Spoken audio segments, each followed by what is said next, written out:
मेरे सामाजिक परिवार के सभी सदस्यों को राम राम। चीन तकनीक की दुनिया में अमेरिका के सामने खड़ा हुआ और कई मामलों में तो लगता है कि वो आगे निकल गया। और वो चिंता भारत की इसलिए सबसे अधिक है क्योंकि एक तो हमारे बगल में है वो, दूसरा आक्रामक रहता है, उसकी विस्तारवादी नीति रहती है। और चूंकि हम इतने बड़े देश हैं तो हम कंज्यूमर भी बहुत बड़े हैं। अब ऐसे में हमारा ये नुकसान तो है ही है सिक्योरिटी के साथ, उन सारी चीज़ों के साथ। दूसरा, अगर हमारा टेक्नोलॉजी पर डिपेंडेंस उसके ऊपर हुआ तो सिक्योरिटी प्लस इकोनॉमी दोनों के लिए खतरा है। अब ऐसे में बड़ा ज़रूरी है कि हम कोई एक और विकल्प खोजें।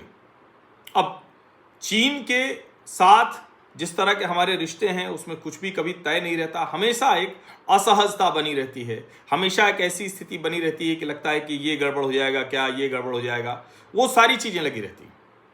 अब भारत अपनी तरफ से जो कर रहा है, सेमीकंडक्टर हो, आर्टिफिशियल इंटेलिजेंस हो, अमेरिका के साथ समझौते हो, रेयर अर्थ मिनरल हो, लेकिन उससे आगे बढ़कर क्या कर सकता है, तो भारत उस नीति पर भी काम कर रहा है। अभी दक्षिण कोरिया के राष्ट्रपति ली जे म्यूंग ये 3 दिन के भारत दौरे पर है और ये इसलिए बहुत महत्वपूर्ण है कि साउथ कोरिया भी टेक्नोलॉजी के मामले में बहुत आगे है।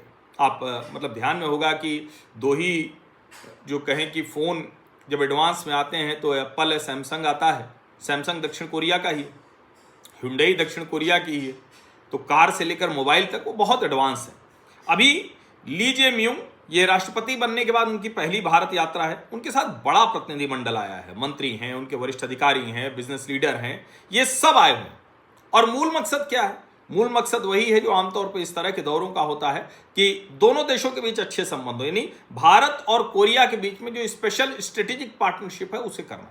अब इसमें जब स्ट्रेटेजिक के साथ स्पेशल जुड़ जाता है तो यानी उस रिश्ते को थोड़ा और बेहतर दर्जे की तरफ ले जाना, उसको और ऊपर ले जाना।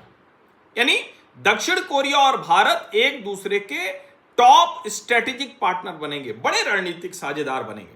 अब जाहिर है फुल स्केल स्टेट विजिट है तो उसी हिसाब से आएंगे। राष्ट्रपति भवन में उनका औपचारिक स्वागत, राजघाट पर श्रद्धांजलि, ये सारे काम होंगे। हैदराबाद में पीएम से बातचीत होगी, जो समझौते होंगे, एमओयूज होंगे, उसका आदान प्रदान होगा। भारत और कोरिया का बिजनेस फोरम होगा, राष्ट्रपति से मुलाकात तो होनी होनी। मूल रूप से क्या है, ये जो राष्ट्रपति से मुलाकात होगी या दूसरी मुलाकातें होंगी, विदेश मंत्री से मुलाकात होगी, प्रधानमंत्री से मुलाकात होगी, ये सब ठीक है। मेन जो बिजनेस डील होने वाली है ये बड़ा महत्वपूर्ण है। भारत सरकार के मंत्री, केंद्रीय मंत्री हर्ष मल्होत्रा, वो गए थे, उनको रिसीव करने के लिए राजकीय स्वागत दिया गया, यानी उसको एक अच्छा दर्जा दिया गया। बातचीत किन मसलों पर हो सकती है? नरेंद्र मोदी और ली के बीच में जो बातचीत होगी, शिप बिल्डिंग की बात होगी। दोनों देश एक दूसरे में व्यापार और निवेश के मामले में कैसे साझेदार हो सकते हैं उसकी बात है। आर्टिफिशियल इंटेलिजेंस और इमर्जिंग टेक, सेमीकंडक्टर और कल्चरल एक्सचेंज तो होता ही होता है। इसमें जो आर्टिफिशियल इंटेलिजेंस और सेमीकंडक्टर है, इमर्जिंग टेक है, ये सबसे महत्वपूर्ण है हमारे लिए। ये इसलिए बहुत महत्वपूर्ण है क्योंकि हम जिस तरह से दुनिया में अपनी स्थिति बनाना चाहते हैं, जिस तरह से हमारी जो डेमोग्राफी है, हमारी जो इंपॉर्टेंस है, हम इतने बड़े देश हैं, उसमें तकनीकी तौर पर बहुत जरूरी है। अब दुनिया में बार बार ये चिप संकट आता रहता है अलग अलग समय पर। कोविड ने उसको सबसे ज्यादा दिखाया। चीन और अमेरिका के बीच में टेक वॉर चलती रहती, मारामारी चलती रहती। भारत की भी एक महत्वाकांक्षा है, एक एस्पिरेशन है कि हम सेमीकंडक्टर हब वो बने। अब दक्षिण कोरिया की ताकत है, सैमसंग मैंने नाम लिया है, इसके अलावा एसके हाइनिक्स। तो टेक्नोलॉजी हो, निवेश हो, सप्लाई चेन हो, उस सब में साउथ कोरिया भारत के साथ एक अच्छी रणनीतिक साझेदारी कर सकता है। आर्टिफिशियल इंटेलिजेंस हो, क्रिटिकल टेक्नोलॉजीज हो, इमर्जिंग टेक्नोलॉजीज हो, इसमें दक्षिण कोरिया भारत के लिए एक बहुत अच्छा साझेदार बन सकता है। और इसके जरिए हम चाइना पर जो हमारी डिपेंडेंस है, चीन पर जो हमारी निर्भरता है, वो कम कर सकते हैं। टेक अलायंस होगा ये। और ये सब जानते हैं कि भारतीय टेक्नोलॉजी समझने, सीखने, करने के लिहाज से बहुत तेज है। दुनिया की सारी बड़ी कंपनियों को हम भारतीय चलाते हैं। अमेरिकी कंपनियों के सारे चीफ वो भारतीय हैं, लेकिन हम अपना डेवलप उस तरह से नहीं कर पाया, हमारी सरकारों की प्राथमिकता में भी नहीं रहा। हम अब वो करते हुए दिख रहे हैं। एक और महत्वपूर्ण क्षेत्र है जो जहाज बनाने का, शिप बिल्डिंग का है। ये भी बड़ा महत्वपूर्ण है। और अगर हमें उस तरह, जैसे आप जानते होंगे, इसकी बार बार बात होती है, उसको समझना बहुत जरूरी है। दुनिया भर में सर्वाधिक जहाज चाइना के हैं, यानी किसका तेल आ रहा है अलग बात है, जहाज सर्वाधिक चाइनीज कंपनियों के हैं।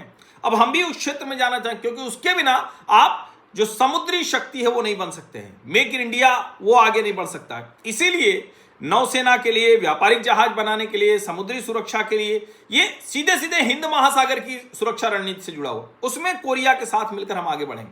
और ये जो इंडियो कोरिया बिजनेस फोरम है जिसकी भारत मंडपम में मुलाकात हो रही है, इसमें भी कई तरह के नई निवेश घोषणाएं, व्यापार करना, कंपनी बढ़ाना, ये सब उसमें शामिल है। और इसको समझना बहुत जरूरी है कि दक्षिण कोरिया को भी इंडो पैसिफिक में भारत साझेदार के तौर पर चाहिए। सांस्कृतिक सुरक्षा तो निश्चित तौर पर ये सब कुछ है, वो उसको दोनों देश एक दूसरे से आगे बढ़ाएंगे, लेकिन मूल रूप से ये चीन के मुकाबले संतुलन करना, इंडो पैसिफिक में स्थिरता करना, सप्लाई चेन का डाइवर्सिफिकेशन, टेक सहयोग और विशेष तौर पे जो मैंने शुरू में ही कहा स्पेशल स्ट्रेटेजिक पार्टनरशिप, ये समझना बहुत जरूरी है। तो ये कुल मिला के मोटा मोटा एक जिसको कहें कि एक नई और अच्छी साझेदारी हो रही है चाइना के साथ, अमेरिका के साथ, जिसको हम कहते हैं ना कि हमें तो कई फ्रंट पर निपटना है। तो रूस के साथ हमने वो समझौता किया और साउथ कोरिया के साथ ये तकनीकी वाला समझौता किया। कुल मिला के सब सिक्योरिटी और इकोनॉमी से सीधे सीधे जुड़ा हुआ है। आप सभी का बहुत बहुत धन्यवाद। सब्सक्राइब अवश्य कर लीजिए, नोटिफिकेशन वाली घंटी दबा दीजिए, लाइक का बटन दबा दीजिए, अधिक से अधिक लोगों तक इस वीडियो को